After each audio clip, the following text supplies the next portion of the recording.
Minasan,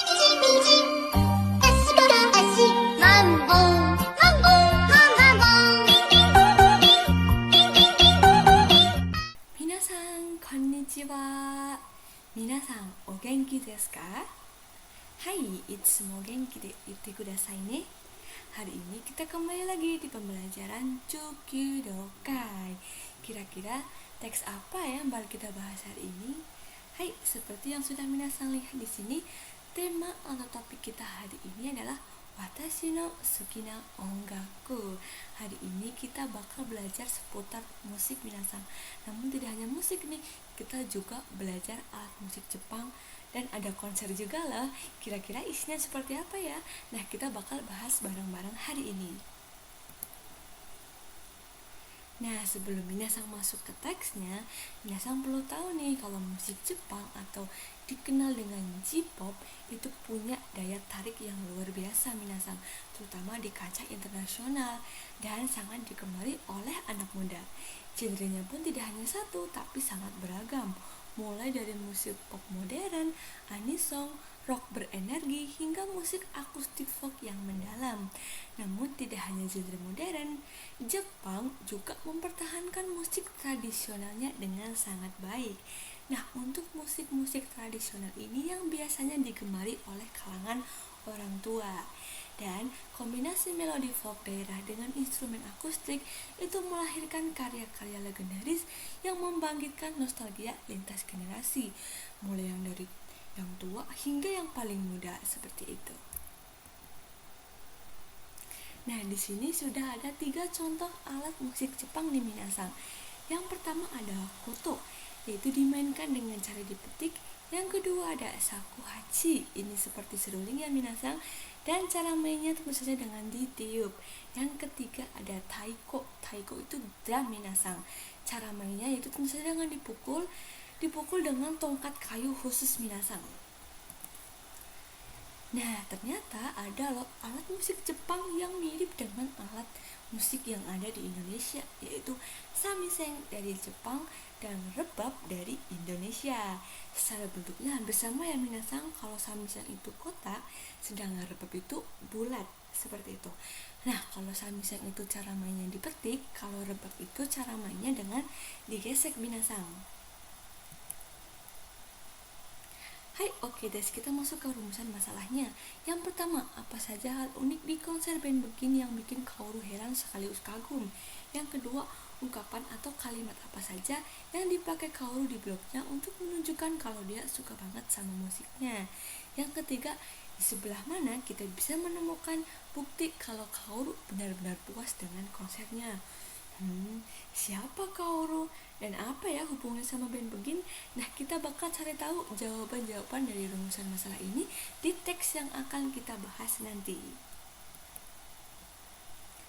Hai, oke, selanjutnya ada tujuan. Yang pertama pastinya minasang paham tentang budaya dan alat musik Jepang.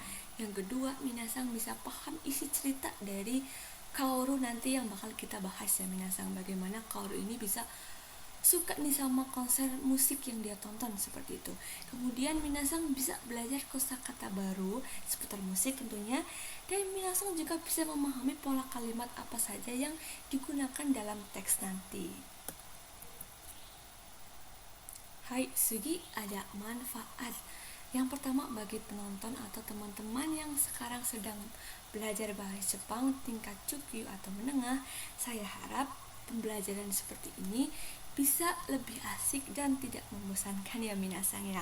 Kemudian untuk mahasiswa seperti saya, manfaatnya adalah kita bisa memahami bacaan bahasa Jepang ya tentunya, kemudian menambah kosakata baru dan melatih kemampuan kita dalam menjelaskan materi pembelajaran lewat video kreatif seperti ini. Hai, selanjutnya kita akan membahas tentang kotoba. Nah, kotoba di sini, kotoba yang akan muncul pada teks yang akan kita baca bersama. Hai, yang pertama adalah burogu, yang artinya adalah blog. Yang kedua adalah Seitamaken Kokusai Sentahoru, yang artinya adalah Aula Saitama International Center. Yang ketiga adalah Kaijo, yang artinya adalah lokasi. Yang keempat adalah Tokucho, yang artinya adalah kekhasan. Yang kelima adalah zenghang, yang artinya adalah paruh utama. Oke, next. Hai, selanjutnya adalah pohang, yang artinya adalah paruh kedua. Selanjutnya adalah kakegoeo kakeru, yang artinya adalah meneriakan sesuatu. Selanjutnya adalah zetai, yang artinya adalah pastinya. Kemudian ada nama, yang artinya adalah pertunjukan langsung.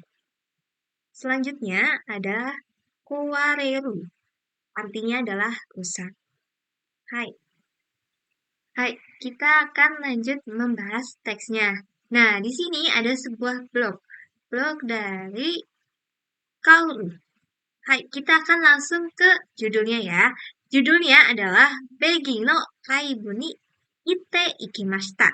Artinya, saya pergi menonton konser Begi. Hai, kita akan langsung ke paragraf pertama. Minasan yang akan ingin membaca bisa pause videonya atau membaca bersama saya. Hai, kita akan langsung.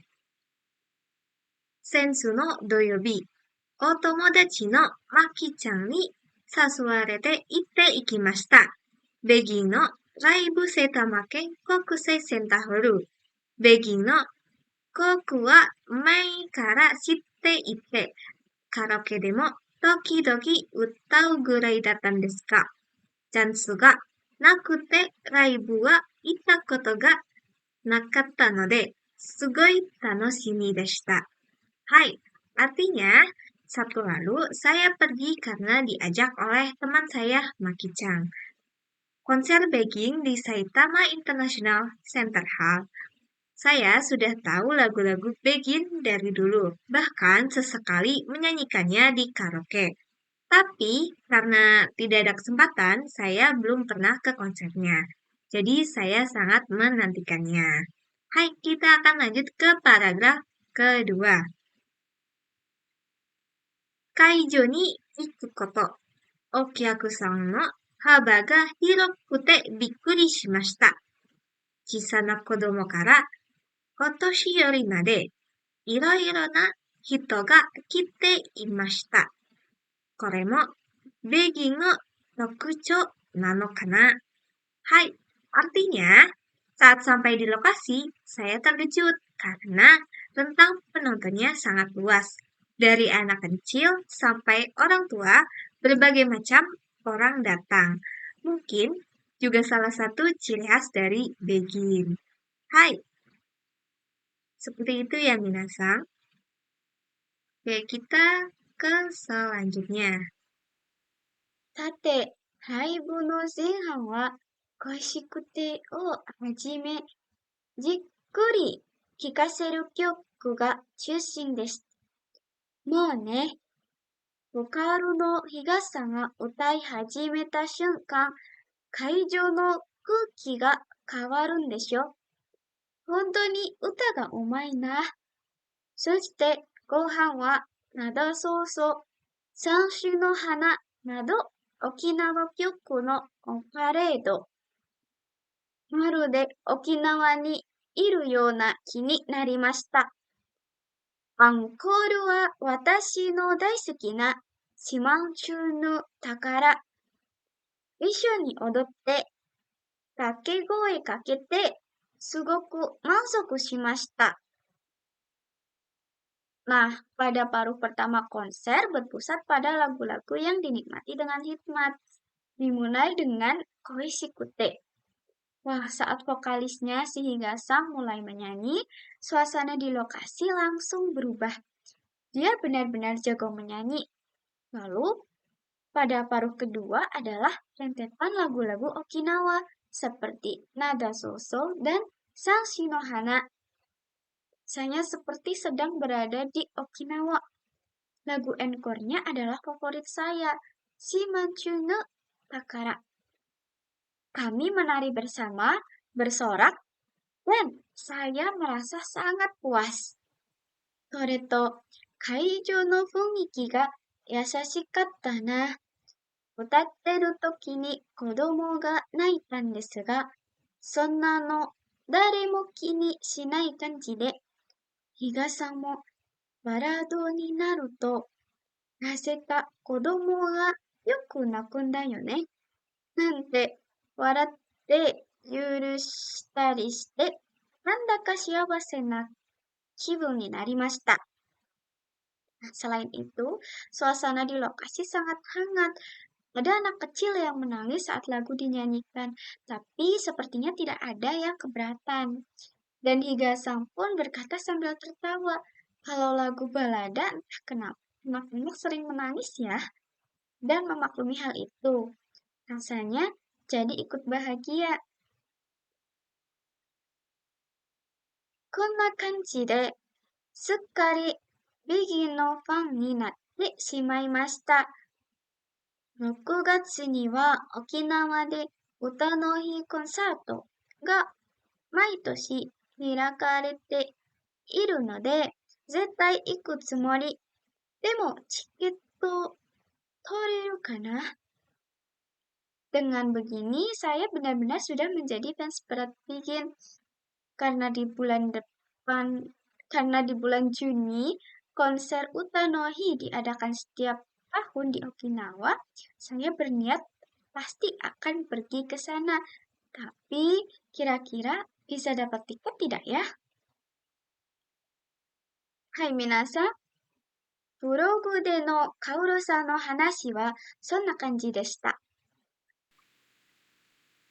Baik, minasan, selanjutnya kita akan membahas pola kalimat atau bunpo pada teks yang sudah kita bahas tadi. Untuk pola yang pertama yaitu N atau non plus O hajime. Artinya itu mulai dari N titik-titik atau bisa juga diartikan terutama N titik-titik seperti itu minasan. Nah, pola ini tuh dipakai untuk menyebutkan satu contoh yang paling utama dari sekian banyaknya contoh. Kita lihat contoh pada teksnya. Di sini ada sate reibu no kohan wa koishikute o hajime jikuri kikaeru kyoku ga chushin deshita. Artinya, paruh pertama konser berpusat pada lagu-lagu yang dinikmati dengan hikmat, dimulai dari lagu koishikute. Seperti itu minasan. Kita lanjut ke pola yang kedua. Pola yang kedua ini ada verb plus to atau verb plus to. Nah, artinya itu ketika atau begitu melakukan kata kerja titik-titik, ternyata titik-titik seperti itu minasan. Nah, pola ini tuh dipakai kalau kita mau melakukan suatu tindakan, ternyata ada hal terduga yang kita temukan setelahnya. Seperti itu minasan. Kita lihat contoh pada teksnya. Kaijo ni ikuto Rokyaku-san no haba ga hirokute bikkuri shimashita. Artinya, begitu pergi ke lokasi acara, saya terkejut karena rentang penontonnya sangat luas. Kita lanjut ke pola yang ketiga. Pola yang ketiga itu nani-nani kana. Artinya itu kira-kira titik-titik ya, atau titik-titik kah ya. Nah, pola ini tuh dipakai saat kita lagi menerka-nerka atau bertanya-tanya ke diri sendiri. Seperti itu. Kita lihat contoh di teksnya. Kore mo bijin no tokuchou nano kana. Artinya, apakah ini juga merupakan ciri khas dari bijin ya? Seperti itu minasan. Hai minasan, kita lanjut ke pembahasan untuk menjawab pertanyaan-pertanyaan di rumusan masalah. Untuk pertanyaan yang pertama, apa saja hal unik di konser band Bijin yang bikin Kaoru heran sampai kagum? Nah, di teks ini tertera Kaijo ni ikuto okyaku-san no haba ga hirokute bikkuri shimashita. Chisana oko-san kara otoshi-yori made iro-iro na hito ga kite imashita. Kore mo Bijin no tokuchou nano kana. Di sini artinya dia heran sekaligus kagum karena begitu sampai di lokasi acara konsernya, ternyata rentang penontonnya itu luas banget. Mulai dari anak kecil sampai orang tua, semuanya tuh ada. Dan dia sampai mikir, apakah ini salah satu ciri khas dari band Pichin seperti itu. Pertanyaan yang kedua, apa saja hal unik di konser band Pichin yang bikin Kaoru heran sekaligus kagum? Sini, Marude Okinawa ni kite iru yona kibun ni narimashita. Nah, artinya itu dia kagum banget karena vibes konsernya itu hangat banget sampai berasa, wah ini sih kayak lagi main di Okinawa langsung seperti itu. Untuk pertanyaan yang nomor 3, yaitu di sebelah mana kita bisa menemukan bukti kalau Kaoru benar-benar puas dengan konsernya. Di teks ini ada Isho ni odotte Kakegurui wo kakete sugoku manzoku shimashita. Nah, di situ tertulis jelas kalau mereka itu menari bersama, bersorak bersama, dan ditutup dengan kata sugoku manzoku shimashita. Artinya, yang artinya itu dia sangat puas dengan konser tersebut. Seperti itu, minasan.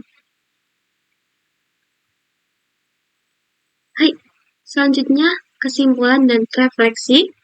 Dari hasil bedah teks blog Kaoru dengan tema Watashi no Suki na Ongaku, atau yang artinya musik yang aku suka, dapat disimpulkan bahwa konser band Pichin memiliki daya tarik yang sangat unik karena musik mereka mampu menyatukan penonton lintas generasi, mulai dari anak-anak hingga lansia, dalam atmosfer kekeluargaan yang sangat hangat. Lewat pembahasan ini, kita dapat merefleksikan bahwa belajar bahasa Jepang tidak sekedar menghafal kosakata dan pola kalimat, melainkan juga memahami kehangatan budaya masyarakatnya. Selain itu, kisah band Pichin mengajarkan kita untuk bangga terhadap akar tradisi, sehingga kita pun harus lebih menghargai dan melestarikan alat musik tradisional Indonesia sendiri, seperti rebab, agar kita tetap hidup relevan dan dicintai di era modern. Sekian pembahasan dari kelompok kami, kurang lebihnya mohon maaf. Wassalamualaikum warahmatullahi wabarakatuh.